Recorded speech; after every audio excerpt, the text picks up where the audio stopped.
Hello, friends, and welcome to the Exams Made Simple. And we are back again with the Hindu analysis for 13th of June 2026. 13 जून 2026 का the Hindu newspaper analysis देखेंगे। आज क्या क्या topics हम पढ़ने वाले हैं उसके बारे में पहले मैं आपको थोड़ा सा बता दूं। आज हम देखेंगे प्रोजेक्ट कुशा के बारे में, जो कि एक डिफेंस का प्रोजेक्ट है। प्रोजेक्ट सुदर्शन चक्र के बारे में देखेंगे। Then economic aspects of disability, disability के इकोनॉमिक एस्पेक्ट्स क्या क्या है। जापान ने H3 रॉकेट लॉन्च किया है, उसके बारे में भी जानेंगे। हेडलाइन और कोर इन्फ्लेशन के बारे में जानेंगे। देन रिटेल इन्फ्लेशन के बारे में जानेंगे। मैप वर्क में एस्टोनिया का मैप और गलाथिया बे, ग्रेट अंडमान, ग्रेट निकोबार वाला मैप हम आज डिस्कस करेंगे। So these are the things which we will be teaching in today's lecture. काफी अच्छे, इसके अलावा छोटे मोटे और टॉपिक्स हैं, but these are the main highlights. सबसे पहले अगर हम बात करें फ्रंट पेज में, तो रिटेल इन्फ्लेशन आता है। तो रिटेल इन्फ्लेशन क्या होता है? रिटेल का नाम क्या है भाई? रिटेल सिंपल सी बात है, जब आप दुकान में जाते हो सामान खरीदने, उसको हम बोलते हैं रिटेल। मतलब रिटेलर जिस दाम पे बेच रहा है वही रिटेल का प्राइस होता है, ठीक है ना। और ये डायरेक्टली चूंकि कंज्यूमर यूज करता है, ये किस पे बेस्ड रहता है? ये बेस्ड रहता है कंज्यूमर प्राइस इंडेक्स पे। देखो यहाँ पे लिखा भी है कंज्यूमर प्राइस इंडेक्स, इसीलिए रिटेल इन्फ्लेशन किससे मेजर होती है? कंज्यूमर प्राइस इंडेक्स से। ये कॉमन सेंस है, क्योंकि रिटेलर से कौन खरीदता है? कंज्यूमर डायरेक्ट खरीदता है। अब रिटेल इन्फ्लेशन मतलब बढ़ रहा है, घट रहा है, क्या हो रहा है, ये हमको याद नहीं रखना है, बट हमको एक पैटर्न का पता होना चाहिए। अब देखो यहाँ पे मैप बना हुआ है, मैं ये एक चार्ट बना हुआ है, इसमें 25 से 26 के बीच का चार्ट है। अब देखो 25 से 26 का अगर हम देखें तो पहले गिर रहा है, फिर बढ़ रहा है, गिर रहा है, बढ़ रहा है, गिर रहा है। मतलब कोई कांस्टेंट हमको इसमें नहीं देखने को मिला है। तो यूपीएससी क्या करता है, कई बार क्वेश्चन पूछता है तो लिखता है कि from 2024 to 2026 retail inflation has constantly increased. अगर ये स्टेटमेंट आपको दे देता है तो वो स्टेटमेंट गलत हो जाएगा, क्योंकि हम देख रहे हैं कि 25-26 में ही बढ़ रहा है, घट रहा है, दोनों हो रहा है। तो कॉन्स्टेंटली ना तो इंक्रीज हुआ है, कॉन्स्टेंटली ना तो डिक्रीज हुआ है। तो ये हो गई। दूसरी चीज, जैसा मैंने आपको बताया कि रिटेल इन्फ्लेशन किस में मेजर होता है, तो कंज्यूमर प्राइस इंडेक्स पे। और कौन इसको निकालता है? तो याद रखिएगा, according to the data of ministry of statistics and programme implementation. ये मिनिस्ट्री का भी नाम याद रखिएगा, ministry of statistics and programme implementation इसको निकालता है। These are some of the key points which are important. इसके अलावा जैसा मैंने आपको बताया कि दो इन्फ्लेशन और होते हैं, एक होता है हेडलाइन इन्फ्लेशन और दूसरा होता है कोर इन्फ्लेशन। तो हेडलाइन इन्फ्लेशन जो होता है वो total inflation of an economy होता है। टोटल इन्फ्लेशन का मतलब कि इसमें वोलाटाइल प्राइसेस भी इंक्लूडेड रहते हैं। वोलाटाइल प्राइसेस क्या होती हैं? वोलाटाइल प्राइसेस वो होती हैं जो बहुत जल्दी बदलती हैं, जिसमें आता है मेनली आपका फूड एंड फ्यूल। फूड और फ्यूल मतलब खाने का, और जो आपका फ्यूल है यानी कि ऑयल, पेट्रोल, ये सब है, इनका दाम बहुत जल्दी बदलता है, क्योंकि ये लोकली नहीं, ये इंटरनेशनली डिटरमाइंड रहते हैं। इसके ऊपर को बहुत सारे फैक्टर काम करते हैं। मतलब कि ट्रांसपोर्ट में कुछ प्रॉब्लम हुई तो फूड की प्राइसेस बढ़ जाएंगे, फ्यूल के प्राइसेस बढ़ जाएंगे, है ना। तो इस तरीके से बेसिकली ये होता है, इसलिए फूड फ्यूल को बहुत वोलाटाइल माना जाता है। तो जब हम टोटल इन्फ्लेशन निकालते हैं इंक्लूडिंग फूड एंड फ्यूल, तो वो कहलाता है हेडलाइन इन्फ्लेशन। और जब हम फूड और फ्यूल को माइनस कर देते हैं, मतलब फूड और फ्यूल को इंक्लूड नहीं करते हैं, तब जो इन्फ्लेशन हम निकालते हैं वो कहलाता है आपका कोर इन्फ्लेशन, ठीक है ना। तो कोर इन्फ्लेशन में फूड एंड फ्यूल इंक्लूडेड नहीं रहता है, ये आपको इंपॉर्टेंट याद रखना है। तो this is one thing which is important. I hope you got clarity regarding this.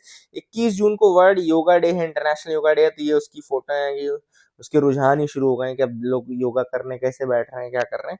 आप लोग भी करना सीख लीजिए, ठीक है। आगे मूव करते हैं। तो पिछली बार जैसे आदित्यनाथ जी खड़े नहीं हो पा रहे थे वृक्षासन में, तो वैसी हालत आपकी भी ना हो, तो देख लेना। अगली जो न्यूज है वो बहुत इंपॉर्टेंट है। Jairam urges defence minister to reconsider the expansion of INS Baaz. अब देखो क्या है, सिंपल सी बात मैं बताता हूँ। एक प्रपोजल दिया था जयराम रमेश ने, जिसमें उन्होंने कहा था कि भाई आप जो ग्रेट निकोबार डेवलपमेंट प्रोजेक्ट आप स्टार्ट करने वाले हो, ग्रेट निकोबार डेवलपमेंट प्रोजेक्ट, उसमें बहुत ज्यादा लफड़ा है। क्या लफड़ा है? सिंपल सी बात, उन्होंने बोला कि बहुत सारे वहां पे पेड़ कटेंगे, बहुत सारी जो ट्राइबल्स हैं वहां पे, जो शोम्पेन ट्राइब है, याद रखिएगा, लिख लीजिए आप लोग ये भी कि कौन सी ट्राइब वहां पे ग्रेट निकोबार में है। तो यहाँ पे ग्रेट निकोबार में शोम्पेन ट्राइब है, शोम्पेन ट्राइब है।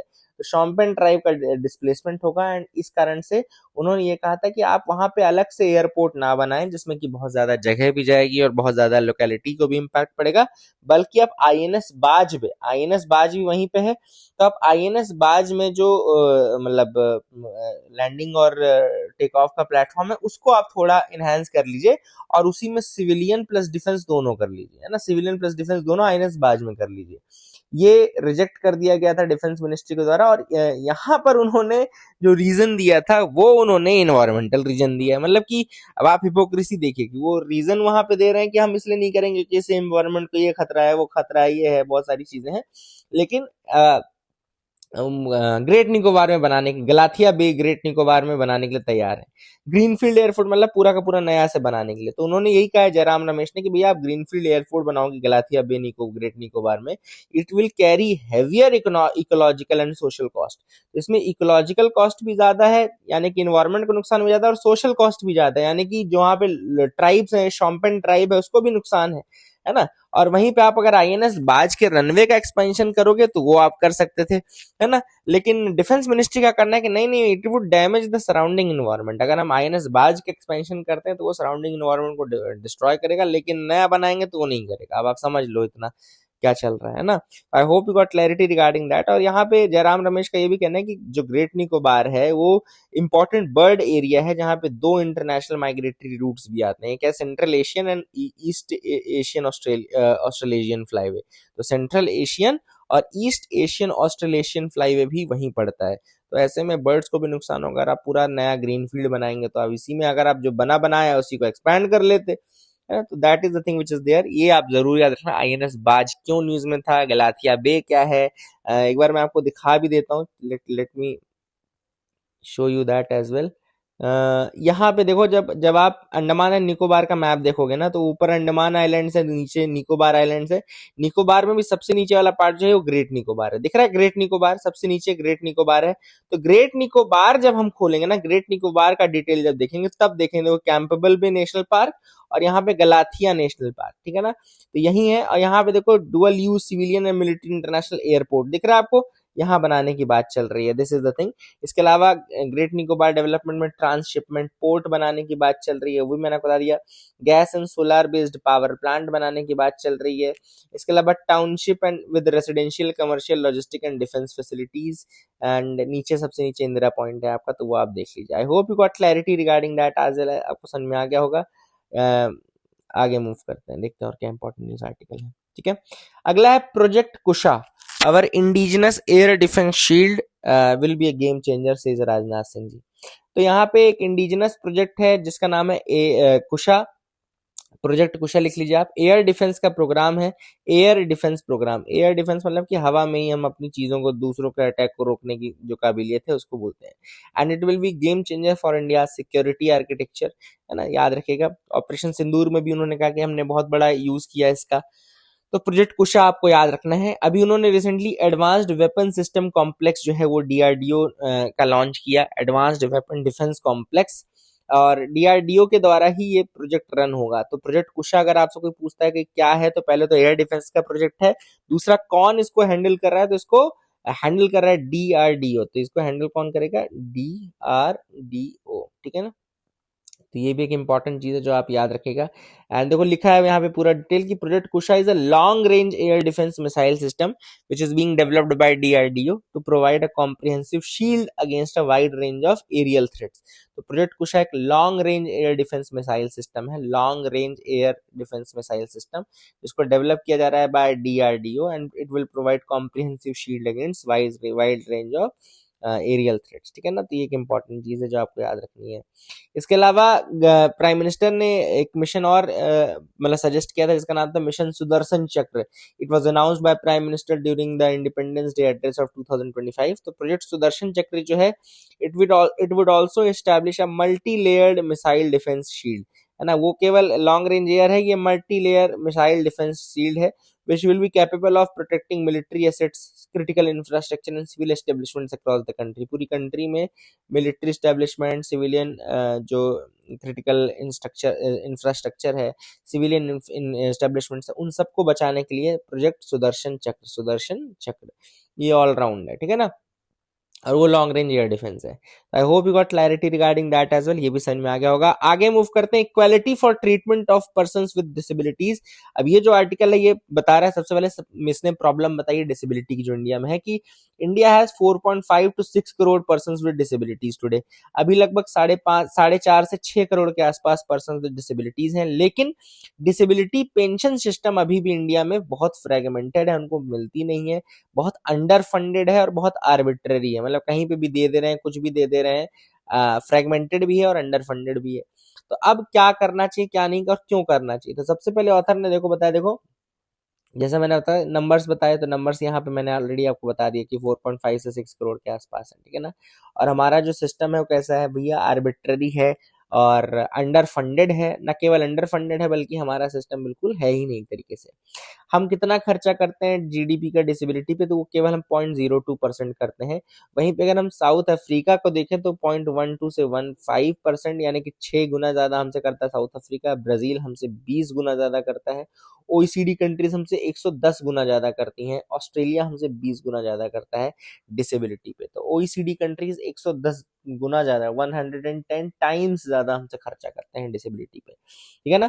तो अब ऑथर ने कहा कि भैया सिर्फ पॉलिटिकल रीजंस के कारण आप मत करो, इसका इकोनॉमिक रीजन भी है। तो इकोनॉमिक रीजन डिसेबिलिटी का क्या है, मतलब इकोनॉमिक रीजन क्यों है ये? तो ऑथर ने वही कहा कि the world bank and UNDP का एस्टिमेट है, low and middle income countries lose 3 to 7% of GDP when persons with disabilities are excluded from education, employment and social security।